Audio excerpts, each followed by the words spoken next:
What's up, Greg? So as a YouTuber, you know, I'm always looking for ways to stay relevant. One month, I'm starting an OnlyFans. The next, I'm getting wrapped up in drama with the hottest TikTok stars. What can I say? I'm a hungry little clout goblin, and it looks like I'm about to get fed. Because for whatever reason, over the past couple months, I have been the target demographic for an ad campaign that's been across like all of my social medias for this class called the Fame by Shiraz Masterclass. My name is Shiraz Hassan, and I'm the biggest fame dealer in the world, and I'm looking to create the next Kim Kardashian. They call me the biggest fame dealer in the world. And who have I made famous? Paris Hilton, Selena Gomez, Justin Bieber, Jennifer Lopez, Priyanka Chopra, and many of the biggest social influencers in the world. This guy is saying that he made Kim Kardashian, Justin Bieber, and Selena Gomez famous. He's not just saying he helped them in some way. He's saying he made them famous. This man thinks he's Kris Kardashian and Usher and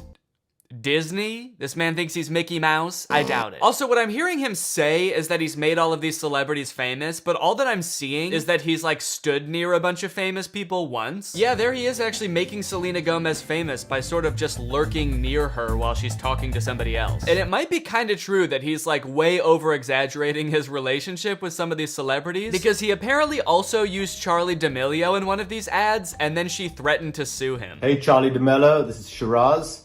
I have a message for you.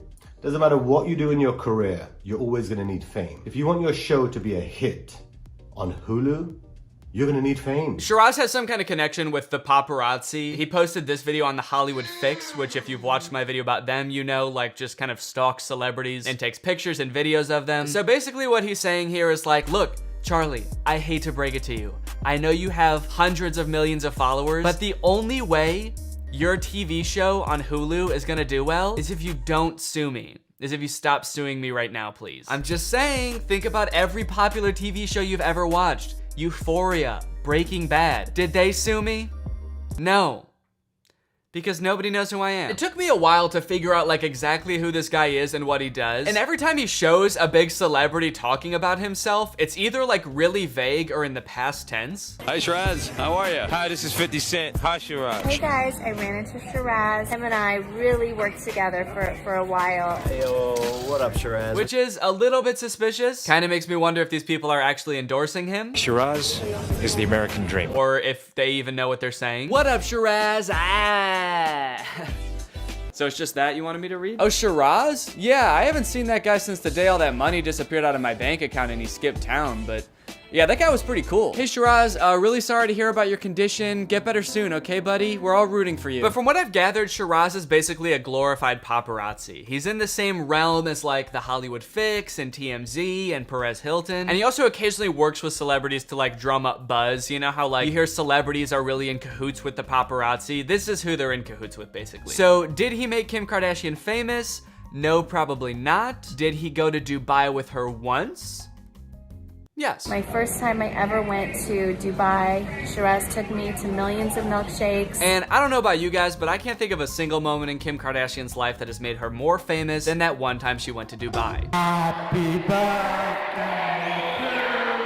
So I'm not exactly sure why I keep getting these ads. I swear to God, I'm not constantly Googling things like how to be famous, someone please make me famous, Shiraz, how can I be the next Kim K? You'd think he'd be trying to target like up and coming actors living in LA, musicians studying in Nashville, but now that I think about it, I guess every 27-year-old guy named Daniel that lives in Illinois I've ever met has been trying to be the next Kim K, so it makes sense. And with an ass like mine, I thought, shit, I think I've got a pretty good shot. So I signed up for the course. So the ordinary price is $997, but for a limited time, I can get it for only $297. Now, I've been thinking about making this video for months, and this has said that for the entire time, which you might see as a red flag, but I just see it as Shiraz being very generous. A limitless pill for fame? If this course was a pill, it would be considered the limitless pill for fame, a smart drug for people everywhere looking to rise above the competition and mediocrity. Just imagine secrets that can help you to rise above your competition and develop a bulletproof brand. Okay, if this is being marketed towards like regular people, I don't understand who their competition would be. Like Alan that works at the grocery store in my town is also gonna rocket to fame, and I've gotta make sure that I sort of keep the spotlight on me. Emancipate you from obscurity and the pit of the unknown. Tap into and unleash the hidden powers of the rich and famous in your own life, and move ahead in your business and go higher by being famous at what you do. So I like that he kind of leaves it open, like no matter what you do, you can get famous in this course. If you like walk dogs for a living, you're gonna be the most famous dog walker in the world, all right? You're gonna have dogs chomping at the bit to get walked by you. You're gonna walk into a dog park and the dog's gonna be like, holy shit, it's him! It's the guy! Holy shit, walk me, daddy! Save $198 today and get instant access the entire 10 classes inside the Fame by Shiraz Masterclass for just $1,000. No, only $297. Hold on, save $198 because it used to be $1,000 and now it's only $300. Math checks out. Due to the sensitive nature of the information provided to you in this course, all sales are final and non-refundable. Complete my purchase. Here we go. Let's go. Let's go. Processing your order for a limited pill for fame? Question mark? Why is there a question mark there? I feel like that should be an exclamation point. Is this what you're gonna be getting? I don't know. We might just send you a hoverboard and that's what you bought.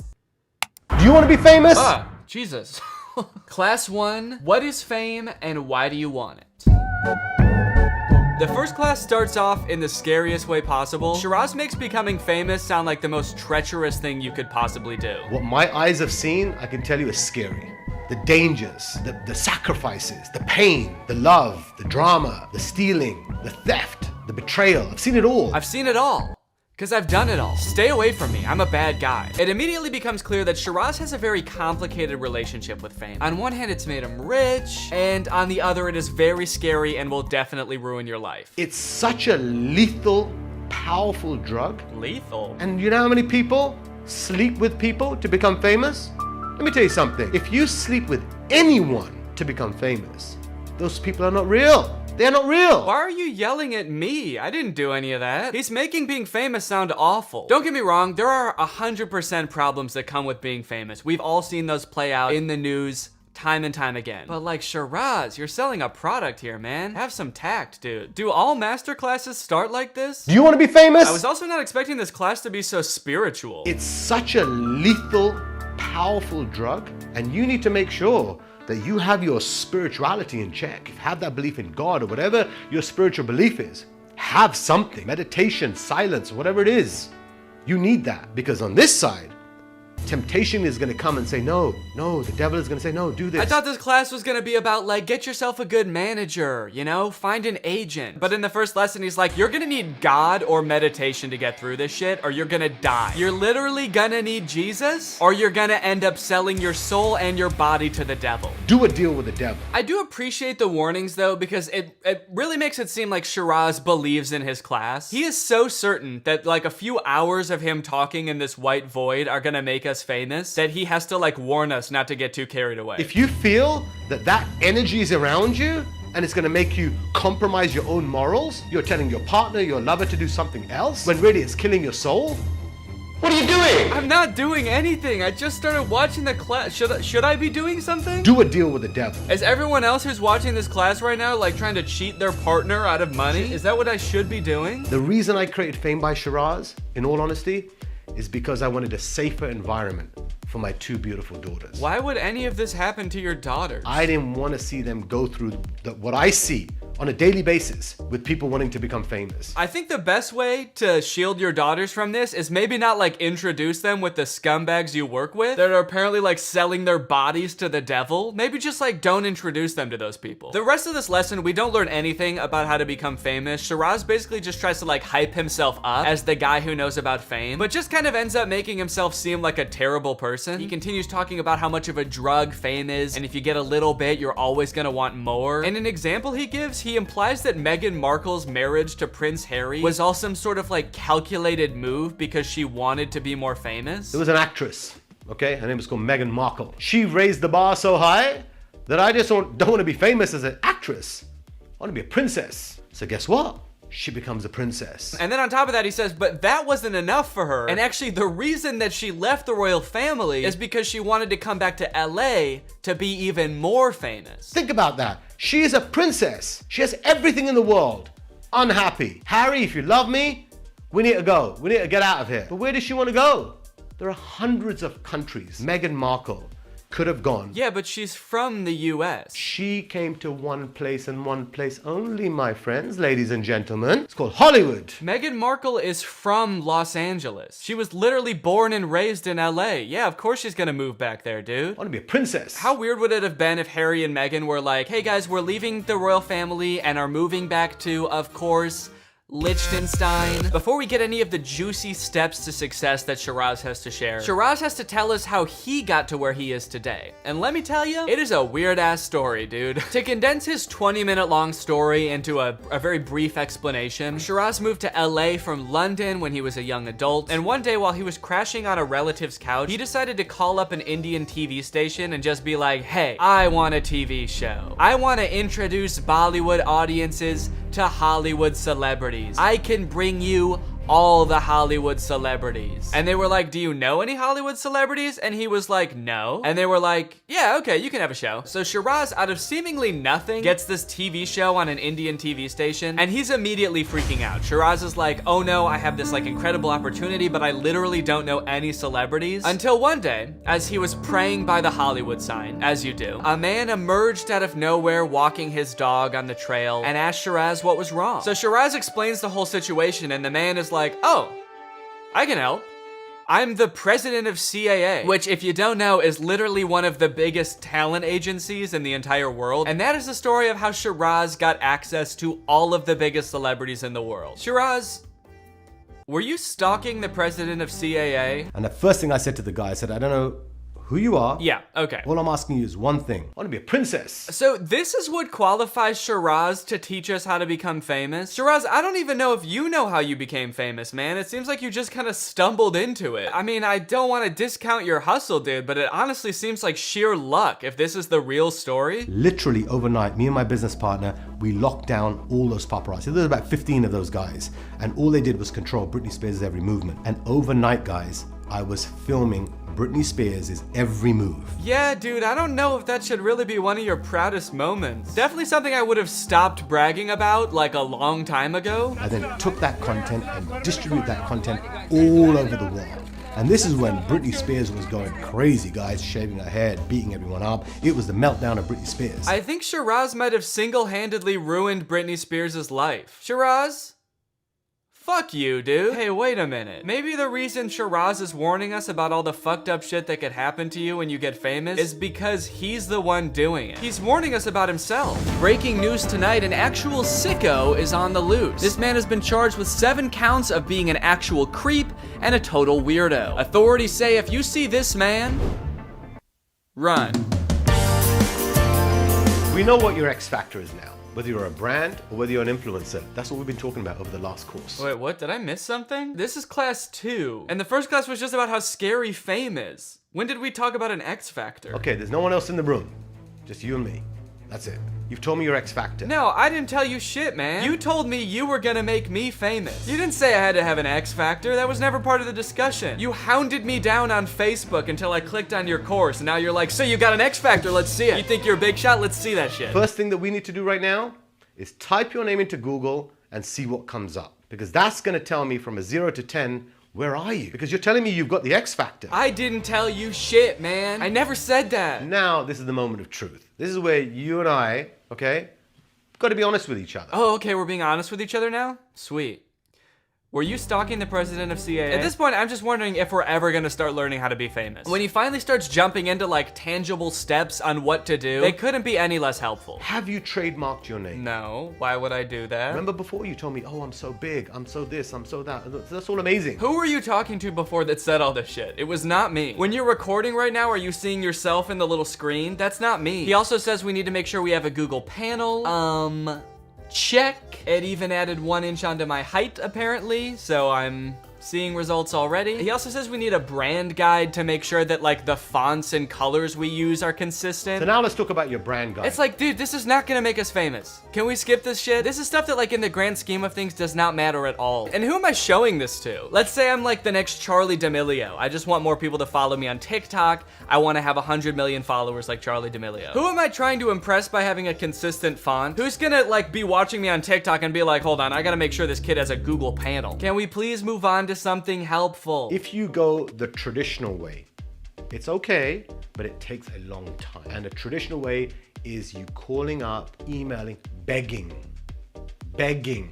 Look how desperate you look right now. If you're a brand, if you're an artist, and you're calling up, cold calling, emailing, begging someone to write a story on you. Okay, but isn't that like what you did? I want you to study, let's say 100 of the top people in entertainment who are writing stories. No, I'm studying you. You said you can make me famous. You're in my industry. I'm studying you. Shiraz, please just teach me how to be famous, man. He's like, all right, guys, first tangible step on how to become famous, you're gonna find someone who knows what the fuck they're talking about, all right? Because I do not. He outlines a strategy at the end of this lesson if you're like some up-and-coming actor or a brand to get journalists to write articles about you. And basically what he says is just like find a bunch of journalists and follow them and just start liking their tweets. And they'll start writing articles about you. Beautiful comment about an article that they wrote. You know what they're gonna do?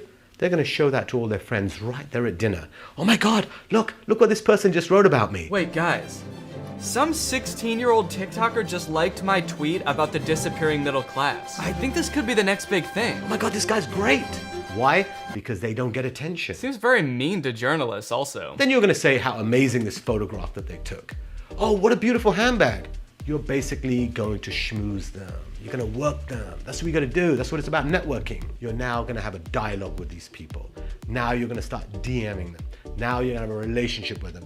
Now guess what you've just done? Destroyed the journalistic integrity of this person. That's what you've just done. Congrats, dude. If you want to be successful, please, I'm begging you, guard your inner circle. Anyone says to you no or takes you off the path, get the out of my life. If anybody tries to stop you from using a consistent font across all of your websites and social medias, get the out of my life. Murder them. Your friends are gonna be like, Danny, stop liking journalists' tweets. Get the out of my life. Come hang out with us. You've been liking tweets for 7 days straight. Cut them off, dude. It's not worth it. By class 4, we are finally starting to get into some actual advice. Shiraz tells us we need to write down our goals, know why we're doing this. He goes into creating FOMO for your brand, disrupting, that's a big thing, you gotta disrupt. And I'm like, yes, Shiraz, actual advice. I knew you could do it, dude. Define your goals. Where am I going? Where's my start? Where's my finish? What's my roadmap? Where am I going? I need to understand. What are your goals? Shiraz goes into a couple of interesting topics, one of them being the concept of earned media versus paid media. Paid media being things like billboards, while earned media being things that just like naturally get people talking. He uses like wearing something crazy to a red carpet as an example. How do I stand out? Is it your fashion? Is it your statement? Is it your fashion? Is it your personality? Is it your loaded handgun that you just fired into the air? It is all a very interesting topic of like how to get people talking about you and stuff like that. But at this point you may be wondering, wait, how did we get to a red carpet? To which I'd respond, you made a Google panel, didn't you? Another example he gives of earned media is that he, I guess, invited Michael Jackson's children to some event for an energy drink after they hadn't been seen for years in public. I invited the Jackson family. By the way, when Michael Jackson died, their kids have never been seen out. So I told the brand, I said, what we've got to do, I've got relationships with those talents. I will do a deal that gets them to come to the red carpet event. Remember guys, fame is a drug. It ruins people's lives. It makes people do awful things. Also, I brought these children out of hiding and threw them to the wolves, and it was very epic. Mr. Pink ginseng drink. Lindsay made the announcement at the Mr. Pink ginseng drink launch party. A launch party for a new ginseng beverage. And I love that he's using this example too for some energy drink that I've never heard of. And I guess it all worked out in the end because we created so much publicity for this product that nobody's ever heard of it before. So I guess it's a good thing that Michael Jackson's kids came out of hiding for this one. This is the most healthiest drink that I've tried and I love it. Also, Shiraz, how would you say this applies to someone who doesn't know Lindsay Lohan and Michael Jackson's children? Throughout this course, as Shiraz is giving examples of the people that he's helped in the past, you start to realize, like, wait, this is for a certain kind of famous person. Like, even if this advice did work, you're not gonna see like Joaquin Phoenix showing up on the red carpet with like the day's news printed on his t-shirt, which is another thing that Shiraz recommends you do. You could have something that is in the news right now. Everyone's talking about it. You're not gonna see like Daniel Day-Lewis showing up on the red carpet in a t-shirt that just says like murderer still at large, last seen on Park Avenue. The types of people that he mentions throughout this course are like Kim Kardashian, Jake Paul, Logan Paul. I don't know if you remember when Jake and Tana got married. There was some guy that like splashed champagne on Tana like as they were saying I do, and he got like dragged out by security. Apparently that was a Shiraz stunt to get people talking about the wedding. He admits in this video that he paid that guy like $10,000 to do that just to get people talking about the wedding. So yeah, it's worth mentioning that like even if the tiny sliver of advice that he gives in this does work out, it's going to make you the next like Logan Paul. So do with that what you will. The rest of the course is pretty boring and I don't really want to show the whole thing. It's just kind of him talking about what to do after you've gotten famous. You guys are all famous by now, right? You guys are all, okay. So you'll be set to watch this by the time you get here. But it's about how to deal with talent and brands, networking, how to close deals, and finally he gives us a roadmap where he kind of summarizes the whole course. Remember, this entire course, unscripted. Wait, you didn't plan out this course? I paid $300 for this and you didn't script it out? The fuck? Well guys, I honestly learned a lot from that, and I think it's time that I create my own course. Do you want to cook delicious home-cooked meals? Well, let me tell you how it goes, all right? And welcome to my course on cooking delicious home-cooked meals. You got two ways to do this, all right? The first way, going to the grocery store, is scary. It's terrifying, it's stressful, it's not fun. But the second way, ordering HelloFresh is honestly pretty easy and fun. It's fun, it's quick, and best of all, it's not gonna ruin your life. You guys know how much I love HelloFresh. It's America's #1 meal kit. Personally, I'm not a good cook. I only know a handful of recipes, but when I get going on a HelloFresh meal, oh baby, I feel like Marcel towing himself. But HelloFresh doesn't just offer dinners. HelloFresh Market is your one-stop shop for all things food. They got meals, they got snacks, they got sides and desserts. I really appreciate how committed HelloFresh is to making their products sustainable and fresh. HelloFresh is the first carbon neutral meal kit company, and nearly all of their packaging is recyclable. Their recipes feature produce that go from the farm to your doorstep in less than a week, so you know their spring menu is gonna be featuring some pretty fresh flavor. So if you wanna check out HelloFresh and get 16 free meals plus 3 surprise gifts, then head on over to HelloFresh.com and use my code TrulyGreg16, and you can get up to 16 free meals and 3 surprise gifts. Sounds pretty fun to me. Again, this will not ruin your life like fame will. Thank you to HelloFresh for sponsoring this video, and thank you to you guys for checking out HelloFresh. All right, guys, thank you for watching this video. I hope you enjoyed it. Thank you, I guess, and you're welcome, because you're all famous now because of me. If you're new here and not subscribed yet, make sure you subscribe and turn on my notifications to join Greg. Greg is what I call my fans, and you can become Greg if you just subscribe and turn on my notifications. We are the fastest growing army on YouTube. Do not look that up, please. It is true. And I'll see you next time. Bye.